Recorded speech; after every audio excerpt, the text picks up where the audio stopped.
Amigos de Enfoque, muy buenos días, tardes, para las personas que puedan estar también en la noche o en horario diferido y que nos están viendo y han estado esperando el reinicio de su programa.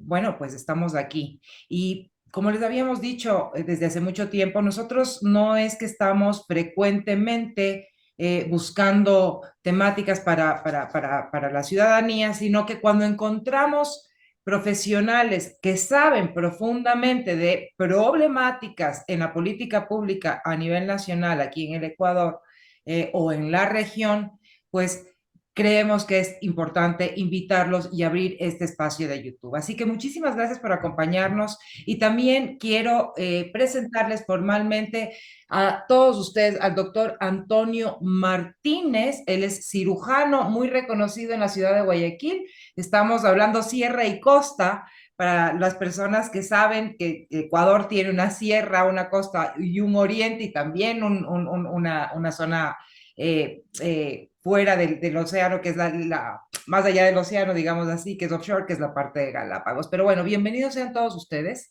Eh, Bienvenido, doctor, ¿cómo está usted? Gracias, mi querida Steffi. Un gusto dirigirme a usted y a su audiencia. Efectivamente, yo estoy acá en Guayaquil, que es la costa, que es parte muy importante del territorio nacional. Qué bien, pues, que mencionaste las cuatro partes, la parte insular, la parte Parte insular, correcto. amazónica y la parte de la sierra, la cual tú eres una linda representante. Ah, muchísimas gracias. Yo tengo mezcla de sangres de todo lado, bendito sea Dios. Qué bueno, qué bueno. Que yo también sí, mis abuelos son de la sierra. Yo soy Martínez González, mi abuelo era de Ambato, de toda la zona de y tengo familia ya. Voy poco, eso sí, y sé que tengo mucha familia también regada por todo el país. Eso es bueno porque nos quita ese regionalismo del que muchos hablan para aprovecharse políticamente. Y hoy vamos a hablar de un tema que nos compete a todos a nivel nacional, nos preocupa a todos a nivel nacional y por algo estoy con un médico, con un doctor reconocido, con un cirujano. Primero, sus cartas credenciales, doctor, antes de que se me caiga la pantalla, ahí ya regresó este rato. Sí. ¿Cuáles son esas cartas credenciales y su experticia de tal manera que veamos y la audiencia sepa que estamos con una persona que sabe de lo que va a hablar? Gracias, Steffi. A ver, yo soy médico cirujano, graduado en el año 78 acá en la Universidad de Guayaquil. Me especialicé como cirujano digestivo general en Estados Unidos y tengo pues cursos y entrenamiento pues en muchas partes del mundo occidental. Y a través de toda mi experiencia he manejado hospitales, he sido director médico, jefe, he manejado mucha emergencia, estuve a cargo del principal hospital de Guayaquil, que es el Hospital Bernaza, Luis Bernaza, en la parte de emergencia, casi por 20 años. Increíble. Eh, Viví todas las necesidades de la población cuando sienten una necesidad médica de ayuda, de auxilio y de presencia. Desgraciadamente el Estado nunca ha hecho presencia seria, más ha delegado el manejo de la función a grupos, a organizaciones, a ONGs, pero nunca tuvo un acceso directo hasta el año 1970 más o menos, en el cual pues se creó el primer hospital acá en Guayaquil, que es el hospital del suburbio, que llamamos el Abel Gilbert Pontón.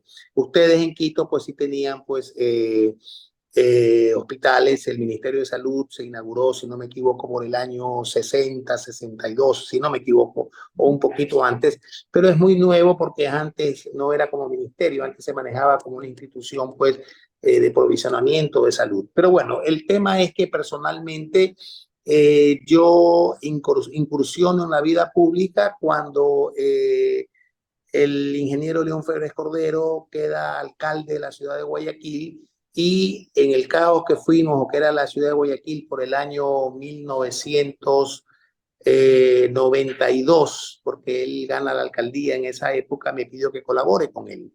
Y me tocó entrar a conocer una realidad de salud pública, por supuesto local, que es Guayaquil, pero Guayaquil es una ciudad que engloba todo el país y a muchas regiones fuera del país. Sin duda. Entonces tuve la oportunidad pues, de trabajar nacionalmente con todas las autoridades de salud y me entró el bichito, se le queda impregnado en uno el tema de la salud pública, el cual estuve, pues, como yo digo, a mí me tomó 6, 7 años ser médico, estuve más o menos en el cargo ese tiempo que me permitió, pues, tener una visión muy clara de nuestras falencias, los problemas sociales y plantear también las soluciones en base a mi experiencia de tanto viaje afuera del país, conocer otros sistemas de salud, otros modelos y poder haber trabajado también con ellos. Adicionalmente a eso, en el año 98, 99, el gobierno del presidente, la época, bueno, creo que era Gustavo Noboa, pero el procurador general del Estado, mi buen amigo, que era mi buen amigo, pues Juan Ramón Jiménez, me pidió que lo ayude en el tema del CONCEP, presidir el CONCEP, que es la Oficina Nacional de Drogas. Y yo me encargué de la región costa, ¿no? De toda la problemática y me hizo, pues, entrar a un submundo, como digo yo, Así del es. tema de las drogas, con todo lo que conocemos al día de hoy, pero que curiosamente cuando yo salgo en el año 2002, yo pensé que había salido en el tope del problema de la droga y ese tope no es nada frente a lo que estamos viviendo, pero me permitió conocer, estudiar mi visión médica, mi visión de estudiar estos problemas, encontrarle soluciones reales o soluciones viables a este problema que cada vez va increciendo, increciendo, increciendo y que no ponemos soluciones, apenas ideas o criterios parches, pero que no resuelven el problema central que al día de hoy lo vemos, está afectando a toda la sociedad con el tema del narcotráfico, incrustado ya no solamente en los segmentos determinados de la población, sino hasta en estamentos del Estado, lo cual pues es preocupante y es uno de los problemas que como país estamos enfrentando al día de hoy. Esto por decirte, cuando yo estuve hasta el año 2002, no lo veíamos, nadie avisionaba que íbamos a llegar a este nivel de tomarse las estructuras del Estado hasta cierto punto, el problema del narcotráfico, con el tema de salud pública que tiene que ver pues el daño que ocasiona el consumo de estas sustancias ilícitas. Entonces, básicamente, Steffi, mi vida ha transcurrido entre la atención médica, entre mi práctica al día de hoy privada y la cátedra universitaria. Yo estuve casi 40 años, te puedo decir, y ya me jubilé de profesor de catedrático desde muy joven. Estuve ligado a la cátedra en las áreas de anatomía, de cirugía, de fisiología y ramas que tienen que ver con la medicina. Entonces, tuve contacto mucho con jóvenes y he tenido siempre contacto con promociones médicas que de una u otra manera me permitió también alimentar al criterio que yo tengo dentro de la formación del médico en Ecuador, en la salud pública en el Ecuador, sus perspectivas potenciales al día de hoy y futuras. Y es por eso que lo estoy invitando, porque claro, hemos hablado durante muchos años, incluso yo he intervenido en algunos espacios donde se habla de salud pública, pero en el Ecuador existe una profunda segmentación en la salud pública, porque estamos hablando de ejes distintos. Una cosa es la salud que provee el seguro social, la seguridad social, otra es la seguridad privada, ¿verdad? Y también estamos hablando del tema de atención primaria, la interrelación que puedan tener estas tres líneas que muchas veces no existe porque no hay comunicación, lo pudimos ver y ser testigos de que eso sucedía cuando tuvimos la crisis del COVID en el Ecuador, que fue ejemplar, entre comillas, a nivel mundial, y el tema del aseguramiento de la calidad de la salud para el ciudadano es lo más importante. A pesar de que estamos en una crisis económica, creemos que este es un punto que sigue siendo prioritario para el Ecuador y por eso lo hemos invitado al doctor Martínez y que para nosotros pero realmente un privilegio tenerlo aquí.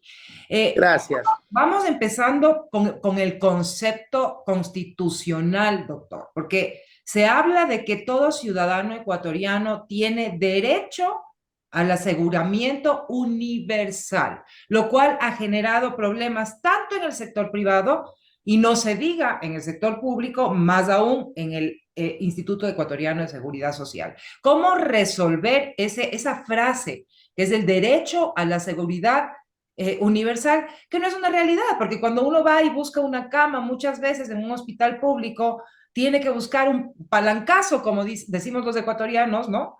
Para conseguir la medicina o la cama. ¿Cuál sería la propuesta de un médico como usted que ha estado en todos estos frentes en distintos tiempos y que conoce esas realidades? Sí, la solución es relativamente sencilla. Es fácil decirlo, pero antes que nada, mi querida Steffi, déjame retroceder un poquito a tus palabras iniciales. Yo creo que siempre ha faltado un liderazgo en la salud pública, un liderazgo del Ministerio de Salud Pública. Mira, te voy a conversar una infidencia, voy a ser un poquito infidente, pero ya es parte de la historia. En su momento, cuando yo estaba cerca del ingeniero Febres Cordero, ya acá que empezamos con toda la actividad pues de reconstruir la ciudad de Guayaquil en todas sus facetas, yo siempre muy activo, muy enérgico en el tema de salud. Él tuvo una expresión hacia mí que la tengo presente y no la voy a olvidar nunca, pero sirve para remarcar esto aquí. Vea, doctor, me dice, yo la salud la tengo acá, a un lado, me dice, porque usted sabe cuáles son mis temas prioritarios: reconstruir la parte económica, la parte financiera, las estructuras legales, etcétera, etcétera. Usted demuéstreme con el tiempo que salud puede ocupar un plano a este nivel. Entonces, nunca me olvido esa reflexión que él me hizo, que es muy cierto. Todos los gobiernos, como yo decía antes, han tenido la salud abandonada, relegada, es decir, no cogen el sartén por el mango, ya, para dar Ahora la política. pregunta ahí la pregunta de cajón sería, ¿por qué? ¿Por falta de recursos? ¿Por falta de voluntad? ¿Por falta de No, políticas públicas? por politizar la salud, porque habiendo dinero y el mundo fuera de Ecuador preocupado porque la salud, especialmente las declaraciones en la ONU, en la OEA, de que la salud es un acceso universal para todos, etcétera, etcétera. Entonces, salud siempre ha tenido recursos, pero mal manejados y han sido cuotas políticas, desgraciadamente. Puede ser una cuota política, pero bien canalizada a un grupo, a un ente político que sea técnico, que sea profesional. Pero desgraciadamente en nuestro país, y no solamente en el sector salud, esas concesiones, esos arreglos políticos para poder gobernar se dan en términos que quien acepta esa parte, esa contribución, es para beneficios de grupos, beneficios individuales, que es lo que hemos visto desde el retorno a la democracia hasta el día de hoy, 4 o 5 de mayo del 2023. Lo que, no- Entonces, el concepto lo que los medios y los ciudadanos conocemos como cuotas políticas. son las famosas cuotas. Yo acepto que una cuota sea en buen término, en buen concepto, pero no que la desvirtúen, que es lo que desgraciadamente se ha dado. Entonces, volviendo a la inquietud, mi querida, si es verdad, la Constitución nos garantiza el derecho a la salud de todos. Yo propongo lo que en su momento y adecuadamente lo hizo mi buen amigo, el expresidente Alfredo Palacios. Alfredo Palacios propuso, desgraciadamente, no, nunca he conversado con él estos detalles, ¿por qué no logró él como médico y como presidente llevar a culminar la idea del aseguramiento médico universal? ¿Qué significa? Que todo ecuatoriano debe tener una especie de Medicaid. Todo ecuatoriano tenga un seguro médico que le permita acudir a cualquier hospital, sea público o sea privado, a buscar la atención necesaria. Y ahí hago un Eso paréntesis, pero ahí hago un paréntesis, porque en el gobierno de Correa se intentó hacer eso. Recuerde usted que hubo una alianza con el sector privado de hospitales, no, donde eso es otra cosa. No, donde el no, Estado devolvía esos dineros y terminó siendo una hecatombe porque realmente los claro. hospitales privados ya no recibían la paga de la deuda estatal.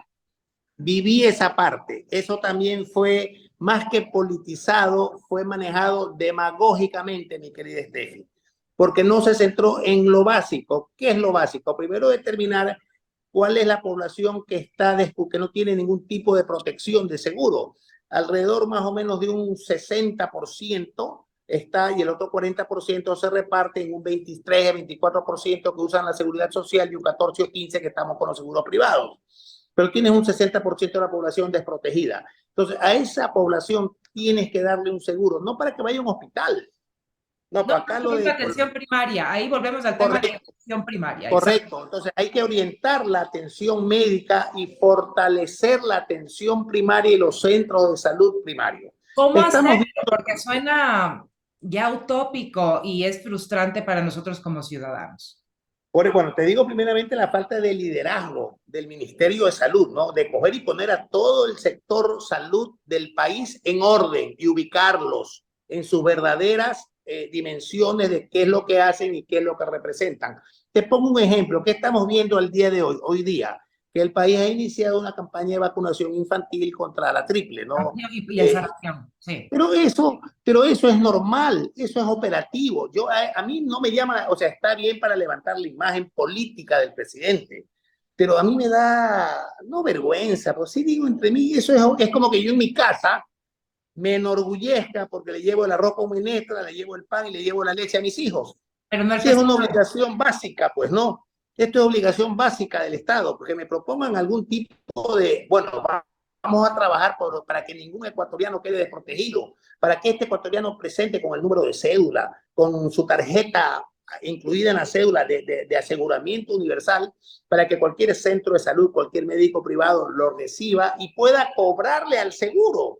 Los detalles son los que hay que definir, el monto, las características, pero esto con impuestos, con tantas cosas que hay en el país, se lo puede cubrir. O sea, esa es una parte de la deuda social que se debe a la vena, como digo yo, inyectar para que ese ecuatoriano se sienta protegido. Ah, no, estoy afiliado al IES, tengo el seguro campesino, pero significa nada porque ese seguro campesino, ese IES no brinda y no da la tranquilidad ni la seguridad. Ya No vamos a tiene hablar la de la parte capacidad, no hospitalaria. tiene la capacidad, porque además estamos viendo, a ver, yo creo que muchas de las decisiones que se han tomado ahorita para la campaña de vacunación tienen que ver con el tema famoso de la movilidad humana y obviamente países vecinos, tenemos migración masiva hacia países en la región con personas que han vivido por décadas una falta de protección en salud. El Ecuador tenía erradicado el sarampión, tenía controlado el VIH y sale el fin de semana una primera plana donde se han incrementado los casos de VIH en el Ecuador en un 30%, que ha regresado el sarampión cuando ya estaba erradicado al Ecuador y ahora tenemos que hacer campaña de vacunación. Y además de eso, hay sífilis en el Ecuador. Estamos hablando de una enfermedad que estaba erradicada hace no décadas, siglos. Entonces sí es preocupante y por eso lo estamos poniendo el día de hoy sobre la mesa, señores. Mira, Steph, interesante tu acotación, pero para que vean lo que estoy diciendo, la falta de liderazgo de un ministerio, que los temas lacerantes o preocupantes en salud pública, como lo que acabas de mencionar, ¿quién los reseña? Lo reseña la prensa. Cuando ¿quién debería reseñar eso? Son las instituciones académicas del país. El propio ministerio es el que debería ser la fuente y deberían los médicos hacernos participar y conocer de todos los problemas que puedan surgir, pero no debe ser la prensa, pues, ¿no? Entonces, cuando viene la información por la prensa, yo Ya, digo entre mí, ¿qué pasa? claro. O sea, yo no le creo, yo Denuncia, no ya es creo. denuncia, ya no es una alerta, ya Claro, no es una prevención, es una es una denuncia. denuncia. Cuando es al revés. Quien tiene que decirle, quien tiene, la prensa tiene que ir al ministerio y el ministerio autorizar si conviene o no publicar para no crear caos, para no crear una sensación de inseguridad o de contagio masivo. Entonces, hay situaciones, mi querida Steffi, que a veces por la forma se va mal cuando el fondo también está equivocado. Entonces, este es un país nuestro, lo vemos en otros escenarios de la actividad política o de la actividad diaria del país, que viene truncado. Estamos viendo lo que está pasando en la Asamblea con el famoso informe de Flopec y todas estas cosas del llamado juicio, ¿no? La novela, la Es novela. show. Entonces la gente, desgraciadamente, que no conoce, que no sabe, se deja llevar por el impacto que genera la prensa. Entonces, bueno, felizmente el día de hoy la prensa está diversificada en la prensa digital, la prensa que viene a través de las redes sociales y la prensa escrita o radial que tradicionalmente conocemos. Entonces tenemos que nosotros, quienes pensamos un poquito, quienes vamos a tomar decisiones, sacudir en el cenicero, en el cernidero, como digo yo, y ver qué es lo que de verdad sirve para poderlo decir. Yo no te puedo decir ahorita, ni puedo a tus oyentes escuchas, decir cosas que no vengan al caso, como por decirte un aseguramiento universal. Número uno. Número dos, el tema hospitales. ¿Cuál es el problema? A ver, pero está estipulado en la Constitución, entonces tenemos que borrar esa oración. A ver, mira, les voy a poner no solamente a ti, mi querida Steffi, le voy a poner a tus oyentes un tema en debate. ¿Qué dice la Constitución? Que es obligación del Estado dar salud pública, ¿correcto? Correcto. La Constitución no dice que tiene que curarte enfermedades. ¿O dice que tiene que curarte enfermedades? ¿No es lo mismo? No. Por eso te digo, lo pongo en debate, mi querida Steffi. A ver, ¿qué es que yo tengo que darte salud pública? Tengo que darte todas las condiciones para que tengas agua potable, para que tengas canalización, aguas hervidas, buen sistema de recolección y desecho de basuras, para que tengas un medio ambiente limpio, no contaminante, etcétera, etcétera. Al yo generarte agua potable, buena recolección de basura, canalización, ¿qué te estoy dando? Te estoy Salubridad. dando salud pública, porque te estoy evitando que te enfermes, estoy evitando que cojas todo lo que tú acabas de decir. Mire estos aguaceros cómo nos ponen, que se tapan los dedos. O sea, toda esta situación es por falta de protección o visión de, no tanto del Estado, sino de las autoridades seccionales, de los gobiernos autónomos descentralizados. Esas alcahueterías de prefecturas que tenemos que se dedican a todas otras cosas, menos a corregir los factores causales de una deficiencia en atención de salud pública, para que veas que el concepto de salud pública no solamente va con curar, con darte la pastilla o la inyección, va mucho más atrás en brindar las condiciones para que del momento en que naces, y ya vamos a hablar de la desnutrición crónica, si quieres hablar, que es un tema que me apasiona, las condiciones tienen que darse para que cuando tú nazcas tengas todo lo que te he mencionado, tus vacunas, tengas agua potable, tengas un ambiente, tengas que no tengas contaminación ni visual, ni auditiva, etcétera, etcétera. Eso es, para mí, entender lo que la Constitución dice cuando dice garantizamos salud a los ecuatorianos. Pero la Constitución no dice tengo que darte el tratamiento para el cáncer, la Constitución no dice tengo que curarte la diabetes. Yo lo que tengo que garantizarte como salud pública es que los alimentos vengan debidamente protegidos y que no tengan carga glúcida, que no tengan carga de sal, que no tengan cargas de harinas, que son los que te llevan a enseñarte a alimentarte bien, etcétera, educación. Estamos hablando de prevención, pero la realidad en el Ecuador es que tenemos muchos enfermos que no tienen acceso a medicinas y el discurso desde el Estado, ¿verdad? Y desde el sector público es que eso hay que cumplir, que hay una ¿Cómo? deuda con el Seguro Social que hay que cumplir. Acabo de ver la noticia de que este es el primer mes en décadas que el IES hace una recaudación histórica, ¿verdad? Eso está bien. Eso está, y Eso es una está, buena noticia, hay que aplaudirla, ¿verdad? Pero sí, vamos al punto de totalmente. que muchas Pero personas... vuelvo y repito, Steffi, para mí eso no son logros. O sea, para mí no son logros para sacar pecho, es la parte operativa, por decirte lo que te digo. Si yo manejo mi hogar, mi obligación como padre, como jefe de hogar, es darle todas las facilidades a mi familia para que vivan bien. Pero los Pero por ciudadanos decirte, que nos van a escuchar, doctor, van a decir, bueno, ¿cómo? los ciudadanos que nos están escuchando en este momento seguramente dirán, a ver, ¿con qué sorpresa me quiere venir el doctor si es que me está diciendo que la Constitución debería decir que no tiene la obligación de curarme nada? Entonces, ¿cuál es la solución? No, ahí voy, ahí voy. Como no cumplimos, como no se cumple lo, es que tengo, no, estamos de acuerdo. Como no se cumple lo primero, o es muy quimérico cumplir esto primero, te me enfermaste. Ok, eres diabético, eres hipertenso. ¿Y por qué eres diabético? Porque nadie te enseñó a comer bien, porque nadie te dijo las condiciones. Entonces, ok, te voy a curar. Pero ¿cuál es el tema? El tema de ver los árboles y no ver el bosque. Que lo que quieren curarte, enseguida quieren coger ese sector para beneficio propio y no beneficio tuyo, no beneficio del paciente. Entonces, ¿yo qué propongo? Concesionemos los hospitales. Si sabemos que el gran problema es el manejo hospitalario con corrupción, donde el sistema de salud a nivel hospitalario es corrupto y viene corrupto desde hace años y nadie ha hecho nada por corregirlo. Ah, no, que el sistema de subasta interna, que ya voy a dar la externalización de las medicinas, que es Subasta inversa, exacto, la famosa la subasta inversa. subasta, todas esas sinvergüencerías que se inventaron para llegar a donde queremos llegar, que es brindar una buena salud.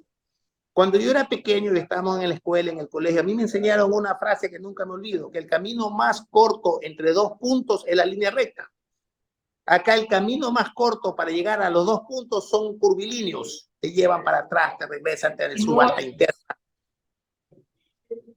La subasta interna, el proceso inverso, que las tres ofertas, o sea, te ponen tantas trabas para que precisamente quienes tienen el control y quienes conocen todo ese curverío saben cómo hacerlo.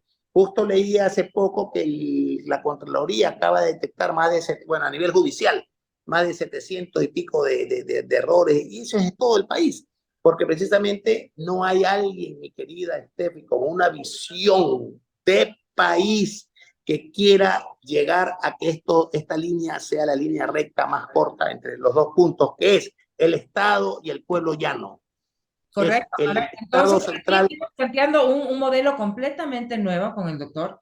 Yo les voy a pedir a ustedes que no se vayan. Vamos a hacer un pequeño corte y vamos a hablar de este perfil que él nos está presentando como posibilidad de solución y que a muchos de ustedes les puede estar haciendo ruido. Así que hacemos un pequeño corte y vamos a aclarar cómo debe ser ese perfil estructural y de personas que tienen que tener la vocación para proveer el servicio de salud que merecemos todos los ciudadanos. Venimos enseguida.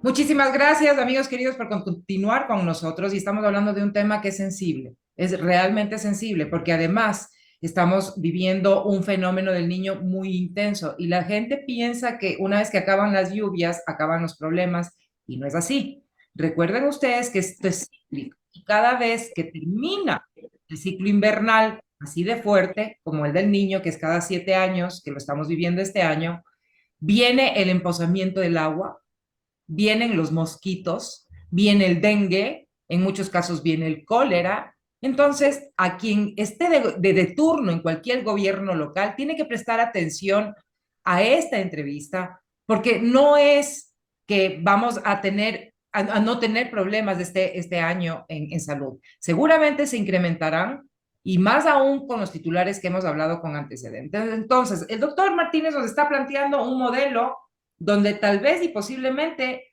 los hospitales para él, aclaremos que para él, deberían de alguna manera concesionarse, doctor. Sí, busquémosle el término que conlleve a la siguiente conclusión, mi querida Estefe. Puede ser concesionar, puede ser unas alianzas público-privadas, alianzas estratégicas, qué sé yo. ¿Qué es lo que mi idea la voy a resumir en lo siguiente? Supongamos, voy a poner de ejemplo el Hospital Guayaquil que hablamos en antes. Supongamos que ese hospital le cuesta al Estado $1 millón mensual. ¿Ya? El Estado tiene que pagar por manejar ese hospital. Yo llamo a una licitación internacional, nacional e internacional, para que participen empresas dedicadas exclusivamente al manejo hospitalario, que la hay en el mundo. Más aún, yo he contactado en Estados Unidos, he hablado y les gusta la idea. Empresas del top de hospitales americanos. Les gusta la Excelente idea. noticia, eso no hemos sabido. A ver, cuéntenos un poco más de eso. No, pues que esto es palabras mayores, Steffi. Esto es como yo invitarlo al Barça de España, al Real Madrid de Madrid, que venga pues a hacer base en Guayaquil, ¿no? Y trabaje con nosotros y juegue fútbol con ¿Y nosotros. existe esa voluntad de parte de ellos? Por supuesto que sí, cuando uno la plantea técnica y radicalmente. ¿Por qué les interesa? Ya voy a explicar, voy a desarrollar, Steffi. Entonces yo llamo una licitación y en vez de pagarle $1 millón, yo le voy a pagar $800,000. Me ahorro un 20%, que es lo que yo entiendo, se va en coimas, se va en caramelos. Toda la parte ¿Ya? operativa esta que es la sinuosa que decimos, ¿no? Exactamente, le doy 800,000. Por supuesto, yo soy parte del directorio del manejo hospitalario, yo tengo un delegado, un representante, pero una empresa que logre los objetivos que buscamos, que sea competitivo técnicamente, académicamente y tenga llegada directa al paciente, aquel paciente que hace colas, que mendiga en los hospitales. Y lo más importante, y esto lo pongo con mayúsculas, a cero costos para el ecuatoriano. ¿Por qué? Porque ya tiene Eso su es lo que seguro, yo pues. quiero preguntarle justamente, porque acuérdese usted que cuando se hizo una propuesta de concesiones hospitalarias en la parte Cero costo. en Chile, y Chile casi se incendia, ¿no? Entonces no queremos que la gente malinterprete su propuesta. Estefi, creo que estoy hablando español como yo digo, ¿no? No estoy hablando ni árabe ni chino, no. Cero costo. Cero costo. Él se ¿Cómo? llega, se presenta con su cédula, con su número de identificación y hay la seguridad y la ventaja para el Estado más que para el hospital, que hay un seguro de respaldo, sea un seguro de gobierno o sea un seguro privado. Pero Pero ¿cómo ¿qué va a pasa? marginar aquel concesionario? ¿Cómo va a marginar si es que va a ser cero costo? Mi querida Steffi, a ver, usted está sentadita, agárrese bien para que no se me caiga. Los hospitales son una máquina de hacer dinero. Los hospitales son autosuficientes. Un hospital bien manejado tiene tres elementos principales e importantes. Primero, la academia. Yo hago alianzas con las universidades del país. Toda universidad del país tiene que estar amarrada, tiene que estar ligada, tiene que estar asociada a los principales hospitales del país. Y ¿Por cabe qué? mencionar que tenemos excelentes universidades, la UIDE con excelentes graduados que manda afuera a excelentes médicos. Todos nuestros médicos son Bueno, ejemplares a nivel eso mundial. es parte del desarrollo operativo, lo que estoy diciendo. ¿Por Correcto. qué? Porque al estar la universidad con el hospital es la fuente de entrenamiento. El hospital es el que provee al paciente, que es lo que el médico necesita. El médico para poder aprender, para poder avanzar, para poder desarrollarse, necesita el hospital, que es el que le va a dar los pacientes, le va a dar la tecnología. Entonces es una alianza, es una especie de matrimonio, marido y mujer, que tiene que haber. Pero dígame usted, mi querida Steffi, al día de hoy, ¿qué hospital del país que usted sepa tiene una alianza estratégica con una universidad público-privada? Ninguna. No, no es Ellos, así. ay, sí, Conozco hay que sus alianzas, hay sus cositas, pero no hay una cosa definida y manejada oficialmente. ¿Por qué? Porque todos los cursos de posgrados en todas las principales especialidades que el Estado va a definir, y en esto sí le copio un poquito el modelo cubano, porque en Cuba, le digo, ellos inteligentemente sacaron las especialidades médicas en base a lo que el país necesita. Si el país necesita, por decirle, dermatólogos, enfermedades tropicales, exacto. O sea, de acuerdo al entonces entorno. usted fortalece esa área para enfermedades tropicales. Acá no, acá todos nos concentramos en la ciudad, en lo principal, en lo que es carne, hablemos así. Entonces es una visión un poquito más amplia dentro de este concepto de la salud pública hospitalaria, porque ya no es una salud pública preventiva, ya es una salud pública de tratamiento, curativa. De aquí vamos a curar. Entonces, usted tiene que tener una alianza y esos posgrados y esas universidades tienen que pagarlo. Esto no es gratis, no es que ellos le cobran al posgradista. Entonces, ahí tiene usted una fuente de ingreso. ¿En qué Segunda, porcentaje más o menos calculando, pensando en los estudiantes que, claro, que son carreras caras, o sea, es una vida de a carrera? determinar, Usted lo sabe a porque de, usted es médico. así es, más aún, mi querida Steffi, yo siempre he dicho que deben haber becas. Algo escuché por el tema del señor Gangotena que falleció de San Santiago. Francisco, que él daba becas, ¿no? Yo creo que el Estado tiene que obligar que las universidades privadas reciban del sector público a los mejores estudiantes con notas a determinar entre 9 y 10. Todos los mejores estudiantes fiscales, confesionales o del sistema público, que sean los mejores estudiantes, tienen que ir obligadamente a las mejores universidades del país. Y de Entonces, ahí a las mejores la universidades. calificación de médicos iría a ser un poco similar al americano, al estadounidense. Es decir, no es que yo quiero ser cirujano plástico y me da la gana, sino que yo tengo que rankear por puntaje para llegar a ser a tener esa categoría. Si no, me quedo de pediatra o de médico general porque no alcancé el puntaje. Eso no pasa en Ecuador todavía, ¿verdad? No pasa, pero claro, no pasa por lo avanzado que están ellos, pero acá la idea es que para entrar a la universidad, aquel chico que no puede llegar, que no tiene los recursos, pero que es brillante, obligadamente tiene que entrar. Te cuento una experiencia mía. Yo he estado, como te digo, muchos años en la cátedra, me jubilé. Yo de mis alumnos, yo normalmente la media en la cátedra mía eran de 35, 40 alumnos. Había un 15, 20% de chicos de exportación brillantes. Tenían una capacidad innata, pero de escasos recursos, y los chicos se me perdían. Y los veo al día de hoy haciendo todo menos ejerciendo lo que ellos han querido.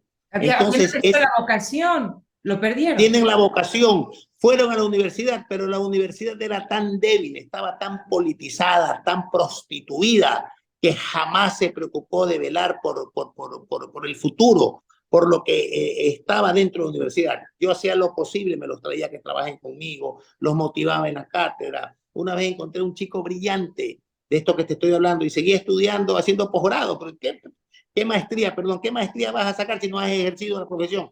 Doctores, que no sé a dónde ir. Nadie me da trabajo, entonces me encanta estudiar. Entonces hay ciertas incongruencias, pero esto lo podemos decir quienes hemos estado en el terreno del juego, quienes hemos estado en el campo de batalla, quienes tenemos horas de vuelo recorrido en nuestra Y que profesión. saben de administración, porque no por ser buen médico yo voy a ser buen ministro de salud. No por ser buena comunicadora voy a ser buena secretaria de comunicación de un gobierno. En esas cosas hay que tener cuidado porque sobre gobernanza y políticas públicas hay que tener conocimiento en campo, mojarse las botas y tener la Claro, experiencia. claro. Entonces, o sea, buenos Entonces, médicos tenemos muchos, pero no son aptos para el tema de gobernanza porque no saben. Y no es saben, uno de nuestros no se han errores. mojado el poncho, no conocen la idiosincrasia de nuestro pueblo. Entonces, unir la idiosincrasia del pueblo con la... Acuérdate que hay un famoso aforismo que dice: el infierno, el camino al infierno está lleno de buenas intenciones. Así El es. presidente o los gobiernos de turno tienen buenas intenciones, son líricos, buenas intenciones, pero llegan y están en el infierno. Mira tú el tema hospitales, la falta de medicina, las quejas, etcétera, etcétera. Y tratamos, está bien, no cuestiono y está bien, pero de querer tapar con un dedo todos estos problemas diciendo que están vacunando a 3 millones de niños o Oh, que no. el seguro... Y hay un tema que vale la pena hablarlo, y ahí sí me voy a ir a defender a los estudiantes que hacen la rural, que incluso haciendo la rural no reciben un centavo. Sus familias tienen que pagar para que vayan a hacer la rural. Son chicos que tienen que sacar del bolsillo propio para poder hacer la famosa rural, para poderse graduar. Y no tienen seguro, ni ellos no tienen seguro. Es decir, esto saltó a la luz en tiempos de COVID, que eran chicos que eran obligados a hacer atención primaria en distintas zonas rurales del Ecuador, pero que no tienen ni siquiera un salario. Entonces es contradictorio que las familias que tienen médicos, aspirantes a médicos, digamos así, Conozco, tengan que pagar para que estos niños terminen graduados de médicos. Eso es una contradicción terrible y frustrante para ellos, ¿no? conozco el tema a fondo, primero porque yo hice rural, conozco las etapas de los rurales, siempre a veces me están llamando a ver si que conozco a alguien que haga medicina rural para ver si se reubica, pero básicamente por haber estado cerca de los colegios médicos, ¿no? Donde estos chicos van, se quejan y los colegios médicos, pero hay un sueldo y una remuneración. Lo que pasa es que al día de hoy el programa de medicina rural tiene que ser un poquito reubicado, ¿no? Sí. Tiene, ante tanta masificación y tantas necesidades, no puede ser al sorteo como ha sido siempre, ¿no? No, Ahora hay que... y no puede salir del presupuesto familiar. O sea, no puede ser No, que, no puede, eso no está puede pasando. seguir pasando. Así es. Eso es Correcto. un Yo no puedo insulto, trabajar gratis. eso es un No insulto a puedo. una profesión que es la que cuida las vidas de las personas. No puede ser posible que si encima, como decimos, Claro. El médico rural tiene que encima ser, más, todo tenga que médico pagar. que trabaje fuera de la ciudad tiene que ser doblemente remunerado, tiene que tener un seguro de vida, un seguro de accidentes, tienes que darle alojamiento, etcétera, etcétera. Hay muchas cosas que en salud desgraciadamente se han descuidado más que preocuparse por la parte financiera. Si tú ves el presupuesto general en salud pública del ministerio, es una barbaridad, ¿no? Si no me equivoco, estamos hablando de arriba de 5.000 y pico millones de dólares, ¿No una será cosa. acaso eso gasto corriente y salarios? Y finalmente no alcanza para la parte operativa. Te voy a dar otra de mis reflexiones muy serias. Desgraciadamente, el salario en lo que es salud, en lo que es personal médico, se va, si no me equivoco, más de la mitad se va en personal administrativo innecesario. Ya, gasto Gana más la secretaria, gana como más los chats. los pasapapeles, los cuidadores de carro, los policías, los que te molestan, que el propio médico. Yo he visto en hospitales y hay una carga administrativa, ahora con la tecnología, que no necesitas de tanto personal administrativo, pero hay el asistente, el otro asistente, el gerente comercial, el gerente administrativo, el gerente médico, etcétera, etcétera. Una serie de burocracia, pero esa burocracia está hecha, mi querida Steffi, ¿para qué? para entrar a lo que hablamos inicialmente, las famosas compras, las famosas subastas, las famosas provisiones de medicamentos, que cuando tú concesionas un hospital se termina todo esto, porque es la empresa que maneja el hospital la que tiene que proveerse de medicamentos, que el No, Estado no además, participa. y son subastas que han sido muy cuestionadas y que por eso corporaciones internacionales, farmacéuticas internacionales no quieren ni entrar a jugar porque sus políticas de compliance no van a permitir un soborno, no van a permitir un soborno. Entonces entra cualquier farmacéutica, perdón, pero unas bastante cuestionadas, aparecidas de la noche a la mañana, sin tener credenciales internacionales. Cambiemos un poco de tema porque a mí sí me preocupa mucho lo que le preocupa a la ciudadanía, que es la disponibilidad de camas hospitalarias. Acabo de tener el caso de una amiga muy cercana que ha debido sacar a su madre, que está muy grave, regresarla a la casa, porque le han dicho, mire, la disponibilidad de camas está a tope, y además su mamá podría contagiarse de COVID y un montón de cosas, así que de regreso a la casa. Y la señora está bastante enferma. Esto no es solo un caso, esto pasa más de lo que todos creemos los que estamos sanos y que no tenemos la desgracia de tener que ir a pedir un favor para una cama en un hospital, doctor. Insisto, mi querida Steffi, voy a resultar o a parecer insoportable o malcriado, no sé qué vocablo utilizarme cuando doy soluciones tan sencillas a problemas tan aparentemente complejos y difíciles. La solución de cama corre por lo siguiente. Primero, en el caso de Guayaquil, que tú ves, el propio presidente Lazo estuvo hace poco en Monte Sinaí, en un hospital, y vio que ese hospital tiene un 30 o 40% abandonado sin usar camas. O sea, hay pisos que están habiendo las camas. Entonces, ¿por qué en vez de concesionar, perdón, en vez de derivar externamente, que ese es otro tema que lo quiero hablar, el tema de las derivaciones, ¿no? ¿Por qué ese dinero no lo fortaleces para equipar al 100% los hospitales? Ningún hospital público está al 100% equipado ni funcionando. Así es. Entonces, hay utilidad y es culpa. Es hasta para, como decimos nosotros los médicos, cuando yo me equivoco en ejercer mi profesión, enseguida me hacen un juicio médico, una demanda penal, ¿no? Entonces habría que hacer lo mismo con estos que manejan hospitales y que no pueden o no. El Teodoro Maldonado, vimos hasta hace poco. Así vi Acá, el video de que subían a un tercer y cuarto piso y absolutamente moderno, nuevo, abandonado. vacío, El, vacío. el, hospital, el hospital del Guamo, igual hicieron unos elefantes de edificios con todo, pero no los equiparon. Entonces, culpa del uno que hizo, yo hago mi casa con 30 cuartos, cuando apenas necesito 5 cuartos, por decirle, o mi familia no tiene, o no tengo cómo equipar los 30 cuartos para mis 60 hijos que tengo. Entonces, esas locuras, todo por la necesidad del negocio, Negociado. hicieron, hicieron que hagan hospitales tan grandes, pero no los equiparon y no le dotaron de personal médico adecuado. Entonces, ¿qué propongo yo, mi querida Steffi? Yo propongo que hasta que se equipe todo al 100% de las camas hospitalarias, y en algún momento habrá necesidad de más camas, que el gobierno disponga por ley ¿Ok? de los Vía, hospitales privados, vía decreto. vía decreto, que un 20% de la ocupación hospitalaria en camas sea destinado al sector público, ¿Con control de quién? con control de auditoría, de que toda Contraloría. derivación, o sea, el paciente tiene que ir al hospital público, y el Correcto. hospital público que no tenga ni médico o no tenga cama, lo derive a los hospitales privados que tengan esa necesidad y que dispongan del personal adecuado.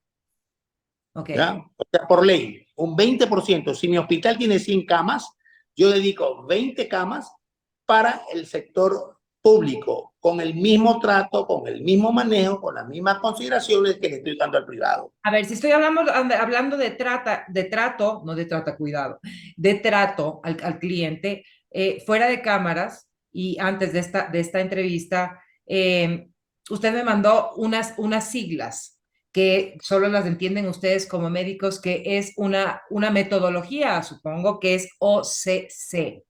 OCC. ¿Qué significa? Dígala usted mismo, porque me gustaría que cómo usted la interprete y cómo la vio. Oportunidad. O sea, atención asistencial debe ser OCC, oportunidad. Que haya la Ya oportunidad. parezco esas mises. que no saben responder bien las No, no, preguntas no, que mi querida deben. Steffi, no, porque eso nos compete a nosotros los médicos. La oportunidad es que el paciente, cuando vaya, sienta que hay la oportunidad. Es como cuando usted va a buscar un trabajo, hay la oportunidad del puesto, del cargo. Llega y hay el médico, hay la medicina, hay la cama, hay el servicio. Usted fue a un sitio oportuno. Ok, ¿Cuál es la siguiente? ok. Y entonces es por atención 100%, o sea que existe 100%. el 100%. Al día de hoy, así como en el tránsito, la prioridad es el peatón, más no el conductor. Al día de hoy, los hospitales del mundo tienen como prioridad el paciente, el beneficio del paciente. Le pongo un ejemplo. Al día de hoy, los grandes centros de investigación del mundo están diseñando camas tan inteligentes que puedan detectar la incomodidad de su cuerpo para que la cama mismo la corrija. Si usted está acostada y le está doliendo el codo, la cama manda un sensor que dice que hay algo que está molestando el codo y lo corrige inmediatamente. Así Ya, vi, o sea, vi unas camas que desarrolló un señor que tiene el mismo apellido, en mi segundo apellido, un doctor Ratti, que desarrolló unas camas en tiempos de COVID donde tenían todo, primero eran cerradas y tenían todo este sistema de detección y sensibilidad para poder monitorear incluso ya a distancia qué es lo que está pasando con el paciente. Entonces estamos entonces, hablando de atención oportuna, continua y de calidad, y estoy leyendo lo que usted me ha estado enviando como un tema previo. A ver, oportuna es que el momento que yo llego, a mí no empiecen a mandarme, a remitirme, a derivarme, porque eso ha pasado. En el caso de la amiga claro, que le estoy a contando, confiar, antes de meterla a la madre al hospital, pasó por 4 hospitales y era llamando a gente a ver quién tiene la palanca para poder conseguir la cama. Eso es algo que correcto, pasa todos los días en el Ecuador. porque lo permitimos con nuestro silencio. Continuo, ¿por qué? Porque tiene que ser 24/7. O sea, Correcto. este manejo, esta atención, porque la salud, como digo yo, le digo a mis amigos, a mis pacientes, el organismo no diferencia si es de día, de noche, si hay feriado, si es 24 de diciembre, si es 1 de enero. No, no, no, no. Entonces, y la emergencia tampoco tiene una fecha. Yo me voy a accidentar tal día, tal hora. Entonces, estén listos. No, tiene que ser continua. Tiene que ser, y continua significa 24/7 y tener todo listo, como que recién se empieza. Es decir, el manejo, la dinámica, el cambio, el aprovisionamiento tiene que estar disponible. Y para eso hay que luchar en lo que yo siempre vengo insistiendo, en la prevención. Tengo que apertrecharme de los insumos, de acuerdo a los departamentos correspondientes, los departamentos de adquisición, tiene que saber qué flujo tengo en tal medicamento, en tal equipo, para precisamente tenerlo disponible y funcione. No puede ser que un tomógrafo se dañe y quede per secula seculorum, pues años abandonado, como sucede en los hospitales de acá, en los Qué hospitales públicos. vergüenza, bodegas de máquinas importadas de primera calidad sin uso, porque ni siquiera han sabido contabilizarlas y ni siquiera las tocan o no las saben usar. Eso es terrible. Ahora, en términos de lo que está pasando ahorita en el Ecuador, las enfermedades que tenemos, ¿no? Y hablábamos en medio de esta conversación del tema de desnutrición, que es lo que realmente al gobierno le preocupa porque finalmente no hemos podido bajar los indicadores. Claro que Es que no estamos se va a hablando bajar. de la obesidad, hablamos del azúcar, etcétera, etcétera, pero la desnutrición viene por un problema fundamental que es raíz, que es la falta de acceso a agua segura en el Ecuador, en varias poblaciones rurales, que vienen con amebas, ¿verdad? Y un bebé, un niño hasta los 4 o 5 años que consume esa agua, todos los nutrientes están siendo devorados por esas amebas y por esos parásitos. Entonces vamos a En tener niños parte porque que no van a poderse desarrollar intelectualmente ni van a poder ser competitivos en su adultez. antes que el niño y la madre, porque los 7, 8 primeros meses es la lactancia materna. ¿Correcto? Entonces, para que la madre pueda proveer una lactancia sana, correcta, ella tiene que alimentarse, tiene que tener una vida, un comportamiento alimenticio, nutricional correcto, donde va el agua, como bien lo dice. Pero, ¿qué pasa con el tema de la desnutrición, mi querida Steffi? Es importante primero que las niñas, los chicos, los jóvenes en los colegios estudien, aprendan y sepan lo que es la maternidad y la paternidad. Esto no es cuestión de tener una relación sexual y tener un hijo y botarlo. ¿no? Ahí está el primer consejo. Entonces, hay que trabajar desde los colegios. Los médicos que recién se están graduando, hablamos de la medicina rural. Por eso digo, hay que reordenar esto. De pronto yo pongo a los médicos recién graduados como profesores de esta materia que debe entrar en el pensum académico de los colegios, que es la desnutrición crónica o pongamos la planificación familiar. Busquémosle el nombre adecuado, que tiene que darse en los cuartos, quintos y sexto años de la época mía, no sé ahora cómo se llame en los nuevos sistemas académicos, pero chicos que están desde los 14, 15 y 16 años, hay que enseñarles a ellos todo lo que significa la fisiología, la maternidad. Antes, incluso porque el promedio de inicio de relaciones sexuales en Ecuador en jóvenes es 12 años, doctor. Entonces empezamos toda la secundaria. Y para eso los médicos o los estudiantes de últimos años de medicina, de sexto año, dentro del famoso internado rural o dentro de la medicina rural, ellos tienen que hacer pasantías por los colegios para que eduquen y enseñen esta cátedra, que ellos son los indicados. Y después la Sociedad de Ginecología y Obstetricia, a través de sus especialistas, sean los que terminen de educar a toda esta juventud para que tenga una idea clara de lo que significa tener un hijo, la formación, para que ese niño cuando nazca, que va a estar teóricamente desnutrido, no se desnutra porque la madre le va a proveer la lactancia materna durante 6, 7, 8 meses a determinar y después lo agarran los neonatólogos y pediatras a través de las sociedades científicas de pediatría y las academias para que den todos los insumos nutricionales, de vacunas, educativos, etcétera, etcétera, para que el desarrollo de este niño llegue pues hasta la pubertad. Pero ¿qué pasa? ¿Cuáles son los topes? ¿Cuáles son los accidentes en el camino? La parte cultural. ¿Qué pasa en la sierra? ¿Qué pasa en las provincias de Chimborazo? ¿Qué pasa en las regiones interandinas? Donde la alimentación o donde la madre, la indígena, tiene una forma diferente de De dar a luz, educarse, así es, y de dar a luz también, así es. sí, de dar a luz y de educar y de amamantar y de alimentar a sus criaturas. Entonces, ahí voy a la educación esta bilingüe que están pidiendo la CONAI, Pachacuti, como parte de la mesa de discusiones, ¿no? Tiene que entrar esto para que adaptar, porque los índices de nutrición más altos están en estas comunidades. En estos poblados que son olvidados porque en esos sectores, a ver, no es un tema de ellos, es un problema de que sus GATS, sus municipios no se han concentrado en mejorar la calidad de vida, no solamente en salud, de No, este, yo no puedo imprimir una política equitativa para todos. No puedo, lo que estoy diciendo no lo puedo aplicar en la costa igual que en la sierra. No, tengo que segmentar y tengo que a la costa darle sus necesidades propias y a la sierra darle sus necesidades nutritivas con los productos de ellos para corregir el tema de la famosa desnutrición crónica. A eso le sumamos, si el niño que nace, porque van a nacer con problemas fetales o el embarazo va a tener problemas, ya la ciencia, el hospital está bien entrenado, está bien fortalecido académicamente, con equipo que permite hacer correcciones durante el embarazo, cirugías intraútero, llega el niño, se le opera del corazón, se le hace intervenciones, pero rescatamos al producto que recién estamos teniendo para que pueda de la mano de una buena alimentación ir mejorando.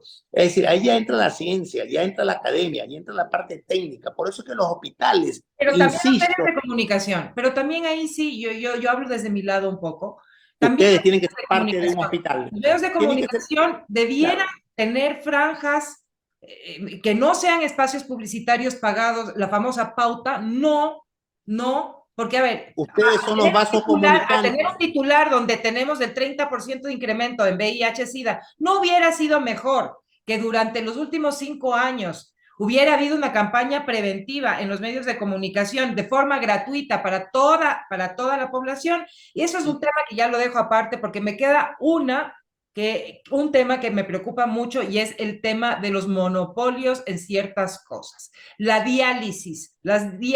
procesos de diálisis en el Ecuador para los diabéticos siguen siendo denunciados como un tema de monopolio, doctor, y en eso yo, como estoy en YouTube, no me voy a quedar callada. ¿Cuál es su opinión? Más aún, uno de mis temas selectos de discusión, de análisis, de dar charlas, es el tema diálisis. Primero, volvemos a lo que insisto, la prevención. ¿Cómo evitamos que un paciente llegue a tener una insuficiencia renal, especialmente los diabéticos, los hipertensos, hígado? Es alimenticio. O sea, tenemos que aprender a comer. Todas las enfermedades, mi querida Steffi, vienen por tres vías. Por la vía bucal oral es alimentos, por la vía respiratoria, los problemas ambientales, cáncer de pulmón, alergias, etcétera, y la parte genética, lo que heredamos. Tanto así que ha salido un paper académico aprobado ya internacionalmente que comprueba que el Alzheimer es una consecuencia de mala alimentación de diabéticos. Entonces, miren ustedes cómo la ciencia ha avanzado para que descubramos que somos lo que comemos. Somos lo que comemos y no hay Así es. en ese sentido.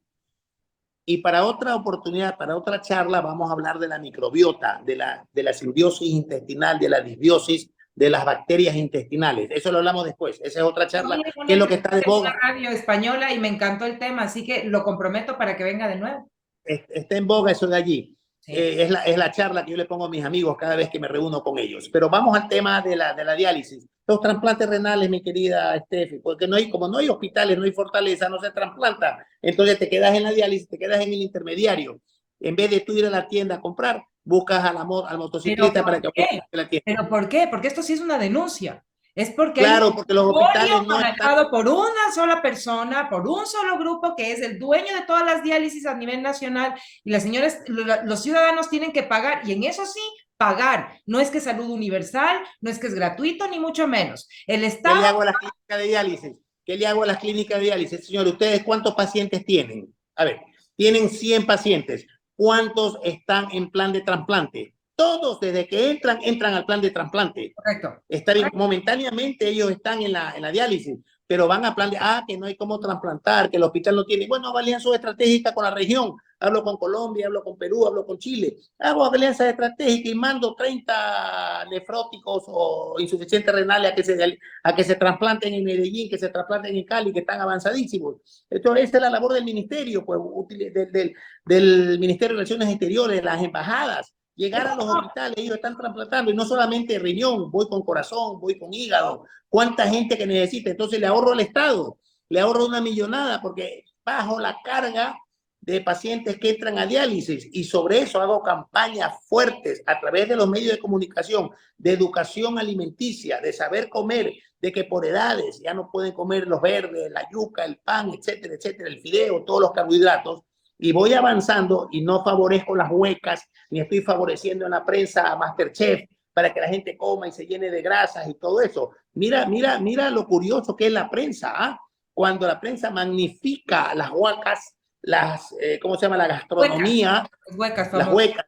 Dice, yo le decía huecas, para acá le dicen huacas, le dicen por acá, pero van a favorecer una gastronomía irresponsable y sin control académico ni científico, que favorece enfermedades del corazón, hipertensión, arteriosclerosis y tantas cosas, Y que que cuando por han ido edad. además, y que cuando han ido los sistemas de salud a hacer investigaciones en laboratorios, encuentran desechos de heces en estos Correcto. puestos de venta pública que nadie Yo controla. manejé la salud pública en Guayaquil, mi querida Estefi, sé cómo es eso.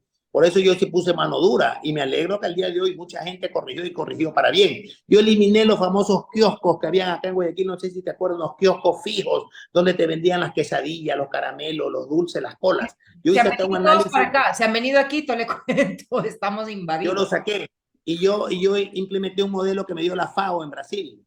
Ok. La FAO me dio las famosas carretillas móviles, y yo puse que solamente me vendan frutas y jugos de frutas y frutas procesadas y limpias. Hubieran unas carretillas preciosas, pero móviles. Tú llegabas en la mañana y te me ibas en la tarde y la ciudad quedaba limpia. Y nos Yo quedan también. pocos minutos y ahí es justamente para dejar de satanizar aquellas empresas que hacen grandes inversiones por alimentar al país, que pasan por un ARSA, por el ARSA para recibir una certificación, un registro sanitario, pero salimos a la calle y nos venden hasta en jugo la cura para el COVID.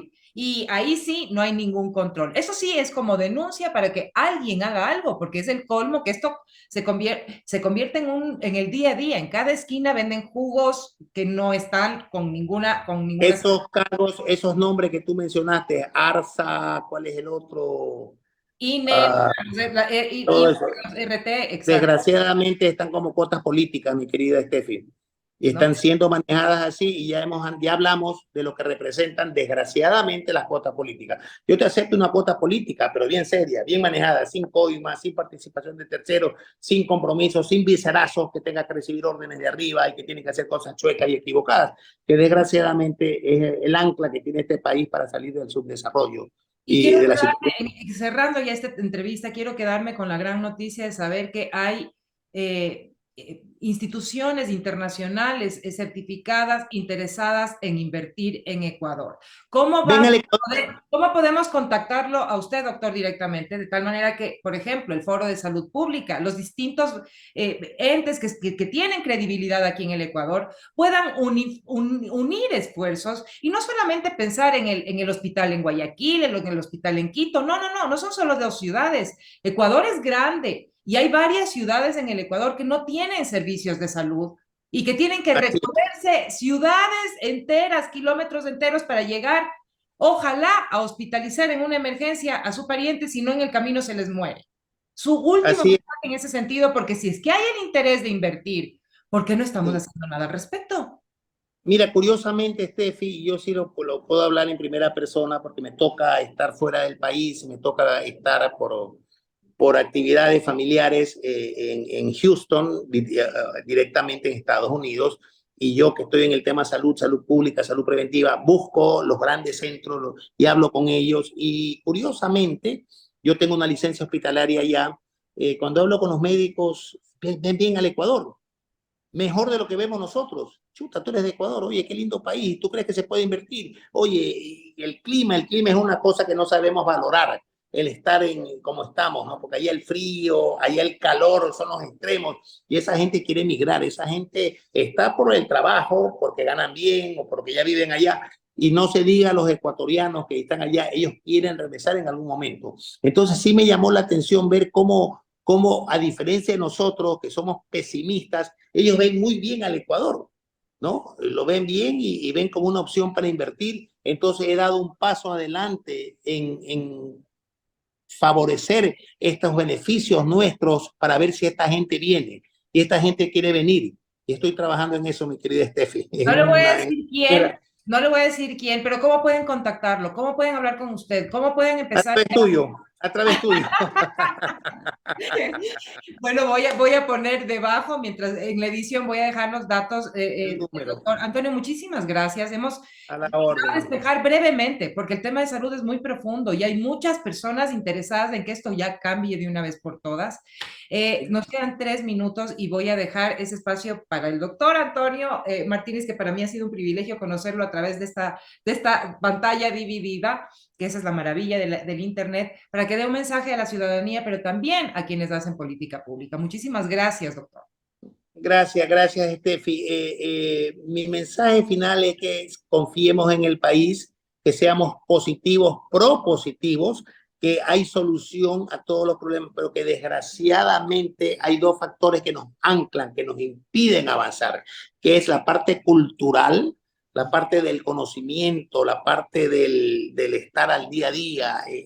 Y El chip, segundo, Tomás, el chip que dicen los jóvenes. exactamente, está arriba. Todos somos iguales, allá también, pero nosotros tenemos que confiar más en nuestro sistema, en nuestro país. Tenemos un presidente bien intencionado. No lo politicemos ni lo critiquemos por tonterías, por cosas sin falla. Vamos a lo que le ofrece al país. No analicemos al presidente por la parte personal, individual de lo que es, no, sino por lo que él ofrece y representa y los cambios que está haciendo. Ayudémoslo, seamos propositivos. Eso número uno como país. Y en el campo de salud pública, asesórense bien.